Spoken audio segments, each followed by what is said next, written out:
to this explainer. Okay, today we're going to step into the shoes of a clinical detective. Have you ever wondered how eye care professionals actually figure out why a really bright, capable kid is struggling to read, especially when their standard vision seems totally fine?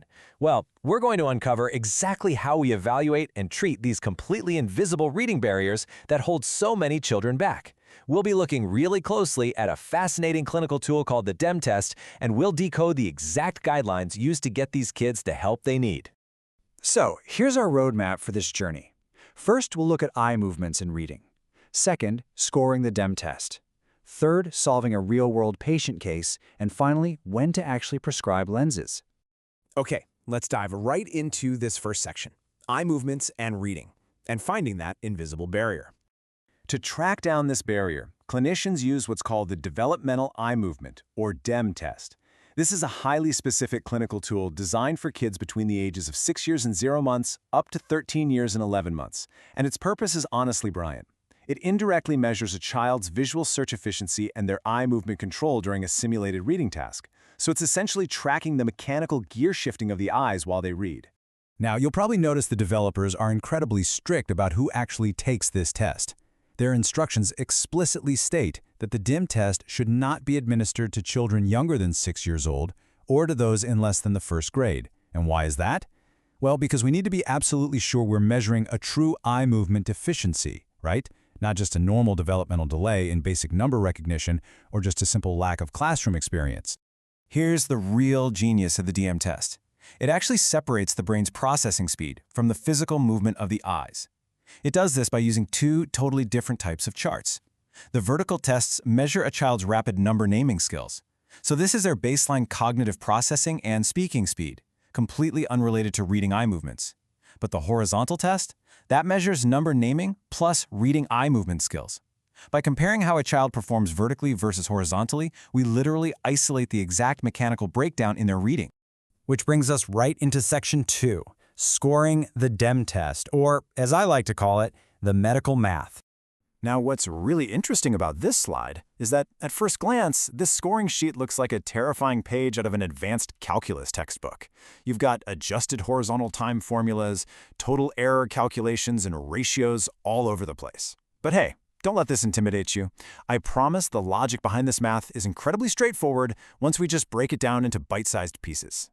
So, let's look at the 4 simple steps to crack this code. Step 1 is just adding up the total time it took the child to read the vertical charts. That's an easy baseline. Step 2 is where the magic really happens. We calculate the adjusted horizontal time. We actually have to penalize the raw time if the child omitted numbers or maybe added extra ones because, well, they didn't actually read the exact 80 numbers on the page. Step 3, we take that adjusted horizontal time and divide it by the vertical time to get our core ratio. And finally, Step 4, we just sum up the total errors, so substitutions, omissions, additions, and transpositions. Let's move from all that academic theory straight into some real-world application with Section 3. We're going to solve a patient case together, the 9-year-old suspect. Okay, let's look at our clinical clues. We have a 9-year-old female patient here. Her vertical time was 48 seconds with absolutely 0 errors, so her baseline processing speed is great. But look at her horizontal time, 85 seconds.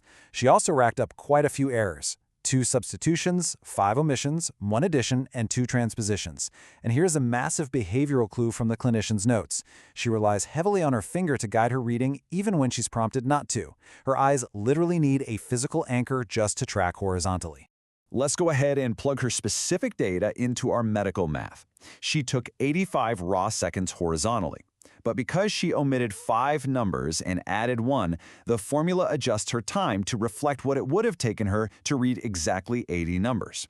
So 85 seconds multiplied by 80 divided by 76 gives us an adjusted horizontal time of 89.5 seconds. And of course, her total errors sum up to 10.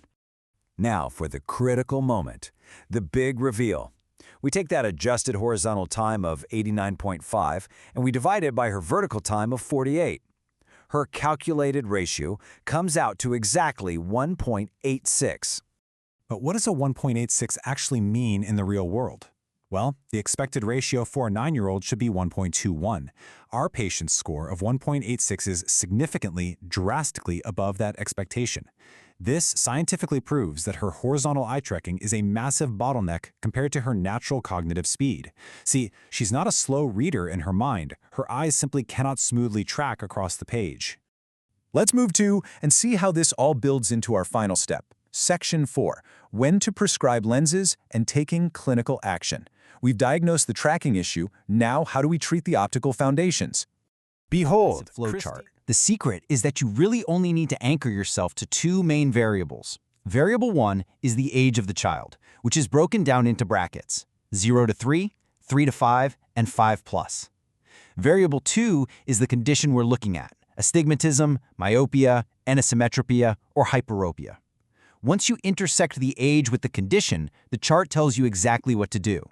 Let's look at two specific examples to make this concrete. This brilliantly illustrates how dynamic clinical treatment actually is. Look at astigmatism across the different ages. For babies 0 to 3, we tolerate a lot of astigmatism. We only correct it with partial cylinder if it's over 2.00 or 2.50 diopters. But look what happens as the child gets older.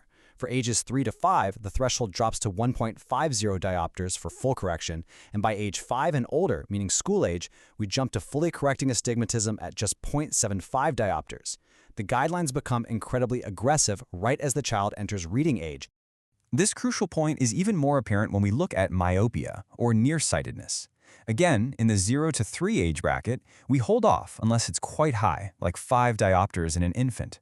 For ages 3 to 5, we fully correct if it's over 1.00 diopter or if their visual acuity improves. But look at the 5+ age bracket. Full correction for literally any power. If a school-aged child has even a fraction of nearsightedness, they get fully corrected glasses. They need perfectly clear vision to develop those horizontal tracking skills we measured earlier. Which really leaves us with this final vital question. Think about all the math and the guidelines we just decoded. How many children are sitting in classrooms right now, struggling, frustrated, and incorrectly labeled as poor readers or unfocused, when the truth is their cognitive speed is perfectly fine? How many of them just need a DEM test to uncover a mechanical tracking issue and a simple prescription lens to completely unlock their potential? The answers are in the data. Thank you so much for exploring this vital topic with me today. Keep asking questions and keep learning.